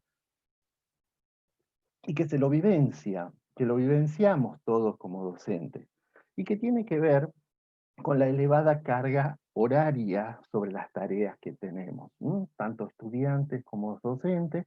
La variable tiempo parece que ha perdido la dimensión, ha perdido su nivel de organicidad, de organización, en donde la cantidad de horas que se ocupan para trabajar en la docencia, para el estudio, para las tareas que requieren 2 minutos. evaluaciones, perdón, gracias, ya finalizo. Han restado horarios restan las horas con respecto a cuestiones personales, y eso resta, digamos, también lo que reduce el grado de bienestar y satisfacción. Hubo también lo que se conoce como un empresario español denominó por ahí por fines de los 90 la infoxicación, una saturación, una sobreexposición de la información. Voy a adelantarme porque quiero redondear estos resultados que salen de 2 encuestas que están realizadas por nuestra universidad, en los meses de abril y en los meses de julio, en donde en general, estas son algunas de los resultados, es mucho más extensa la encuesta que se hace. Hay una gran insatisfacción por parte de la población, en donde fundamentalmente se sienten vulnerados, o se sienten cercenados en los derechos fundamentales, como ser la libertad. La suspensión de eventos sociales que tienen que ver no con reuniones tan solo, sino con la posibilidad de poder acceder a la visita de familiares. Al principio fue como muy complejo eso, visitar a familiares, amigos, enfermos, ha sido como muy dificultoso. Impacto negativo sobre el trabajo, el acceso a la salud también ha sido cercenado, la falta, digamos, de poder acceder al culto religioso, también son factores, digamos, que influyen negativamente en todas las personas. A modo de concluir, voy a algunas cuestiones nada más. La situación de la pandemia ha resultado totalmente inesperada, nadie parece haber estado preparado para afrontar esta crisis sanitaria, que ha afectado a todos los órdenes de nuestra vida social e individual. La pandemia ha visibilizado la fragilidad de algunos aspectos vinculados con el funcionamiento de nuestro sistema educativo, dejando al descubierto, digamos, diferencias sustanciales en relación a las cuestiones socioeconómicas. El impacto de la implementación de las clases virtuales nos permite acercar a una realidad social y comunitaria muy íntima de nuestro estudiantado, en donde se empiezan a desplegar numerosos escenarios que nos lleva a poder adaptarnos a cada uno, facilitando el aprendizaje, facilitar el encuentro, las prácticas sociales, porque la desigualdad, digamos, en la conectividad y en el acceso a la información es muy desigual. Las herramientas y los recursos llevados a cabo dependen de las características de la realidad de cada estudiante, ¿tá? Y el qué, cómo, cuándo y cómo son los desafíos permanentes en las que estamos sujetos permanentemente en nuestra educación y en nuestro rol como docente. Nada quedó igual de aquello que construimos desde la educación tradicional, todo se transformó, tenemos que resignificar el momento presente del sistema educativo, como así también de los aspectos personales y sociales que atravesamos. Se impone construir otra cotidianidad ante la ruptura de la que estábamos, de la cotidianidad en la que veníamos, que por ahí también hemos estado bastante cómodos en algunos aspectos. Las instituciones educativas, la familia, la comunidad y todo lo que configura el ecosistema de un sujeto cumplen un rol fundamental en la salud mental de sus protagonistas, lo que no tan solo todo se circunscribe al aprendizaje, sino también a la construcción de lazos sociales y a la formación de la persona humana en toda su integridad, tal como es la misión del espíritu dominicano. Bueno, muchas gracias y perdón por si me excedí en el tiempo. Muchas gracias a ti, Marcelo Luis. Ha sido muy interesante poder analizar esta visión de la desigualdad en las comunicaciones. Creo que lo hemos vivido en todo, sobre todo en los países en América Latina. No sé, seguramente habrá sido muy diferente en Estados Unidos y en España, pero en América Latina, sin duda alguna, lo hemos vivido y más, entendiendo lo que son provincias o regiones, digamos, sin duda alguna, no todas con la misma conectividad, no todos los hogares con la misma conectividad, y con universidades e instituciones como las nuestras, digamos, en que atienden a alumnos de clase media emergente, en que muchos de ellos tienen, sin duda alguna, muchísimos problemas económicos también, o que estudian con becas de los gobiernos, etcétera, etcétera. Así que ha sido muy interesante tu visión, Marcelo Luis, de un tema que ha sido muy complejo durante la pandemia para la educación superior. Muchas gracias. Muchas gracias. Quiero invitar gracias, también a todos los panelistas que las preguntas, hay preguntas que son para todos en preguntas y respuestas, que es bueno tener la opinión. Y quiero dejar con ustedes ahora al profesor Dr. Amable Sima Muñoz de la Universidad San Pablo CEU de Madrid, España. Muchas gracias, doctor Amable, por estar con nosotros hoy día. Hola, buenas tardes a todos. Voy a compartir la pantalla para poder seguir. Vamos a ver.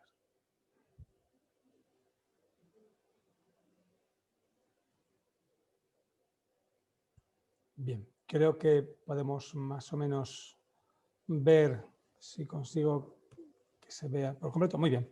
Bueno, buenas tardes a todos. En primer lugar, muchas gracias por invitarme a este webinar, que creo que es muy interesante, fundamentalmente desde el punto de vista de que en ocasiones se ha dejado de lado el papel importantísimo de los estudiantes, de los alumnos, de los jóvenes en toda esta cuestión de salud, ¿no? Es decir, se ha centrado mucho en lo que es fundamentalmente los aspectos más relacionados con la salud puramente física, y la salud mental parece que ha quedado un poco al margen, ¿no? Entonces, mi intención hoy es básicamente hacer una breve reflexión con algunas acciones que de alguna manera puedan ser adecuadas para plantear con chicos jóvenes, adolescentes o adultos jóvenes universitarios, fundamentalmente con la idea de qué pasaría el día después. Es decir, durante el principio de la pandemia, fundamentalmente en los meses de marzo a junio, con los confinamientos más duros, sobre todo aquí en Europa, pero con los confinamientos más duros,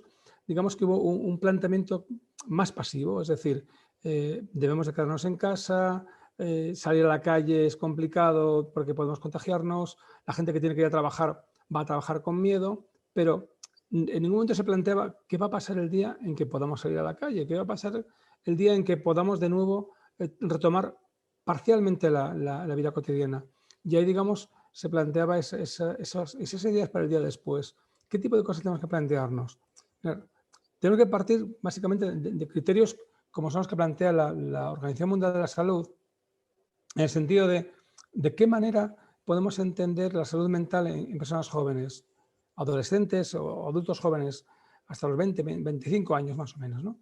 Básicamente hay un porcentaje importantísimo de la población de jóvenes y adolescentes con problemas mentales, ¿no? Es decir, la Organización Mundial de la Salud habla de 16%, evidentemente con diferencias importantes en función de los países en cuanto a su desarrollo económico.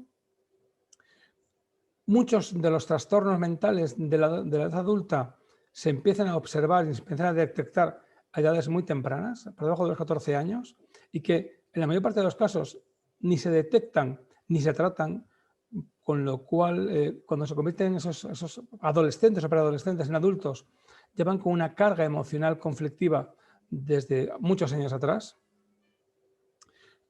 La depresión es la principal causa de enfermedad y de discapacidad entre los adolescentes a nivel mundial.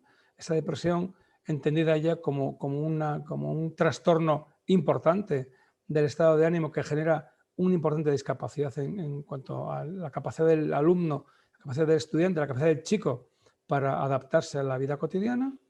El suicidio, una causa importantísima de muerte que no debería de ser así. Es decir, según la Organización Mundial de la Salud, el suicidio es la tercera causa de muerte para los jóvenes a nivel global, ¿vale? Pero depende de los países. Por ejemplo, en España, el suicidio en personas de menos de 30 años casi está en la primera causa de muerte no natural, ¿de acuerdo? Por tanto, si no se abordan los trastornos mentales, si no se aborda la salud mental en personas jóvenes, esto va a tener consecuencias nefastas en la edad adulta. Y digamos que la pandemia de COVID-19 ha puesto de manifiesto, ha tensionado hasta el extremo todas aquellas cuestiones que en muchos casos teníamos claras, pero las veíamos como algo puramente teórico, es decir, qué va a ocurrir cuando hay una situación apocalíptica, ¿vale? Como ha sido fundamentalmente la primera fase del COVID, o lo que está ocurriendo ahora con la segunda ola, o con lo que va a ocurrir con la tercera ola. Es decir, tenemos que dar herramientas a estos chicos jóvenes,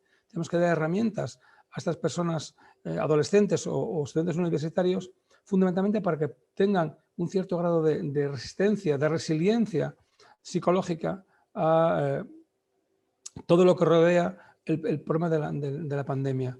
Mira, hay que tener en cuenta fundamentalmente que una de las cuestiones importantes y que al menos en España yo lo he visto de una forma clara con el tema de los jóvenes, era cómo han actuado ellos cuando, digamos, el confinamiento duro dejó de estar presente y se pasó a una situación un poco más relajada.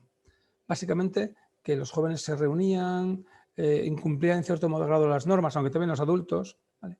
Pero tiene que ver con una cuestión muy sencilla y muy elemental, que es que muchas veces los jóvenes no piensan en la muerte, como es lógico. Ellos se creen o se consideran a sí mismos inmortales, ¿no? Lo cual no es cierto. Por esa razón, en muchas ocasiones parece que la parte de la salud mental se deja a un lado con las personas jóvenes, pensando que, bueno, ellos tienen la salud física, que es lo que en última instancia haría que se sintiesen bien a nivel mental, pero descubrimos que no es así. Hay un porcentaje muy importante de personas jóvenes con muchas dificultades y que la pandemia simplemente ha exacerbado, teniendo en cuenta que no solamente son aspectos puramente, vamos a decir, instrumentales, como es el confinamiento, sino todo lo que significaba el confinamiento y, digamos, la enseñanza a distancia o la enseñanza a través de tipo online, en la que empezaron a observarse claramente las diferencias desde el punto de vista socioeconómico, las diferencias que tienen que ver con el propio hogar, ¿vale? Cuando las condiciones de salubridad o las condiciones que permitían que el estudiante pudiese estar confinado con sus padres, con sus hermanos, y que aquello no se convirtiese en una bomba de relojería, empezaron a ponerse de manifiesto la interacción de los problemas de los adultos, de los padres, con los problemas de los propios chicos, y de alguna manera esto lo que mostró fue las dificultades de algunos aspectos de relación familiar, ¿vale?, que no estaban teniendo en cuenta o no se habían tenido en cuenta porque estaban delante de nosotros, pero no nos habíamos fijado en ellos. Por tanto, esta charla de hoy fundamentalmente tiene que ver con esa idea de cuáles son los fundamentos básicos de las intervenciones con personas jóvenes para promocionar su salud mental. Entre todas ellas, fortalecer su capacidad para regular las emociones, alternativas a los comportamientos de riesgo, promover entornos sociales y redes sociales favorables, pero sobre todo, desarrollar la resiliencia ante situaciones difíciles o adversidades como la actual, ¿no? Esa resiliencia, esa palabra mágica de la flexibilidad, es de alguna manera lo que debemos de trabajar con ellos. Por eso, incluso la propia Organización Mundial de la Salud entiende que hay una primera ayuda psicológica, sobre todo a aquellos jóvenes que no tienen un perfil psicopatológico claro, que no tienen problemas clínicamente relevantes y que consiste básicamente en hacer tres cosas. Primero, obsérvalos. En segundo lugar, escúchales. Y en tercer lugar, conecta con ellos. Porque tenemos que partir del hecho de que la ayuda psicológica, en principio, la van a ofrecer adultos, no chicos de su edad, no iguales. Somos adultos los que trabajamos con ellos, los que conectamos con ellos. Y ahí, digamos, que a veces hay un cierto abismo generacional que en ocasiones hace que sea difícil conseguir que estos chicos jóvenes nos hagan caso. Por eso, esta propuesta de 12 acciones resilientes tiene fundamentalmente un sentido, que es herramientas sencillas y simples para que los jóvenes puedan utilizarlas en su vida cotidiana, independientemente de sus circunstancias familiares, de sus circunstancias socioeconómicas. Por eso les hemos llamado 12 ideas para el día después, pero que realmente podrían ser para el día de antes también. La primera tiene que ver con el tema de la alimentación. Parece una tontería, pero las personas cuando han estado confinadas de repente se han centrado en que había mucho tiempo para pensar. Para pensar, ¿en qué piensas? Pues en comer. Y de repente empezaban a comer mal. Y empezó a moverse de alguna manera a través de redes sociales esa idea de hagamos comida sana, comamos de otra manera. Y hemos llegado a la conclusión, como es lógico, ya estaba ahí, que el alimento, lo que comemos, es la primera medicina. Fundamentalmente porque la alimentación impacta directamente sobre la salud física y la salud mental. En función de cuánto comemos, de cómo comemos, si esta alimentación es correcta o incorrecta, lo primero que hay que explicarles a los chicos es que lo que comen, ¿vale?, comer sano, es la primera base del bienestar psicológico. Si como de una forma inadecuada, si como de una forma incorrecta, no ya incluso el tipo de comida, ¿vale?, sino cómo utilizo la comida incluso como una especie de antidepresivo. Comer me da satisfacción inmediata. Después dejo de comer y me siento mal. Vuelvo a comer y me da satisfacción inmediata. Fundamentalmente porque mi serotonina empieza a funcionar a tope en mi cerebro, ¿no? Y al final acabamos teniendo una especie de círculo vicioso en el que como básicamente por matar la ansiedad.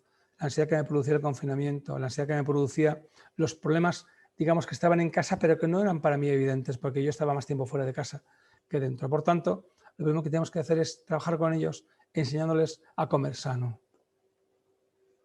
En segundo lugar, algo que tiene que ver con esto. El cuerpo está hecho para moverse.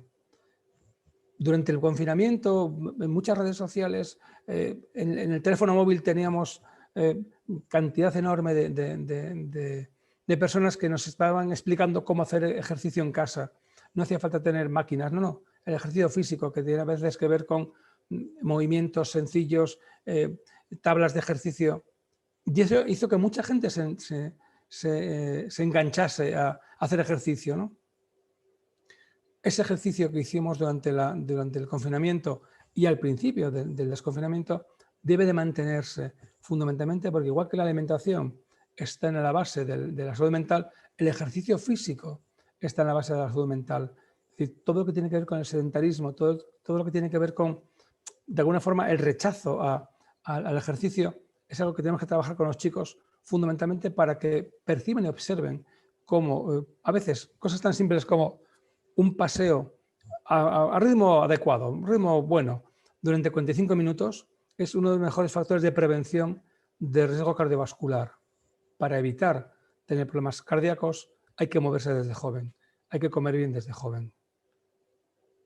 En tercer lugar, aspectos que tienen que ver con las actitudes, ¿no? con cómo mi forma de ser, cómo mi personalidad, cómo mis herramientas de cómo soy determina mi felicidad, ¿no? Una de las cosas más curiosas que durante mucho tiempo veíamos los psicólogos en la consulta es como muchos adultos, pero también muchos chicos jóvenes, se quejaban de que no tenían tiempo para hacer lo que les gustaba, ¿no? Quiero hacer deporte, pero no me dejan los estudios, quiero salir de paseo, quiero tener más relaciones sociales. Y siempre achacaban todos esa falta de oportunidades debido a que no tenían tiempo. ¿Qué descubrimos cuando había más tiempo? Que ese mayor tiempo generalmente no mejoró aquello que lo que a uno le gustaba. Básicamente dio lugar a la aparición de un mayor aburrimiento o incluso discusiones, porque ahora había más tiempo para estar juntos, había más tiempo para estar con la familia, había más tiempo para estar conmigo mismo. Y eso no generaba una oportunidad para hacer cosas que me gustaban antes, no. De alguna manera dieron lugar a darnos cuenta de que quizás estábamos engañados, ¿no? Es decir, uno tiene que aprender a ser justo consigo mismo y honesto. ¿Por qué? Porque en ocasiones nuestra felicidad no depende de lo que no podemos hacer porque no tenemos tiempo, sino que depende básicamente de cómo utilizamos ese tiempo con una mayor calidad, ¿vale? En cuanto a lo que queremos hacer y en cuanto a nuestras expectativas, nuestras autoexigencias, cómo queremos conseguir estar contentos, cómo queremos ser felices, cómo nuestra actitud determina, por tanto, nuestra felicidad. Ser justos y honestos con nosotros mismos es el primer paso para llegar a ese punto. La vulnerabilidad, ¿no?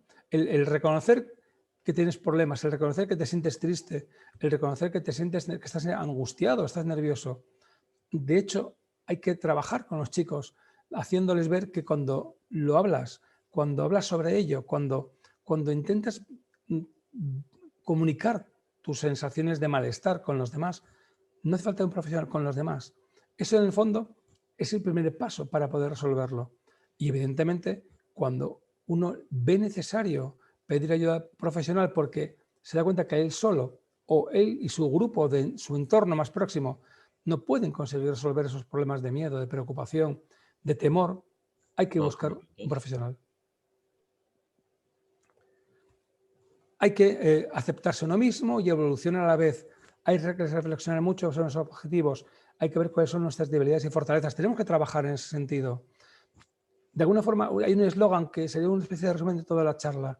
Acepta como eres hoy y actúa según cómo quieres ser mañana. El alcohol, mucho alcohol durante el confinamiento. Hay que bajarlo, hay que intentar llegar a alcohol 0,0.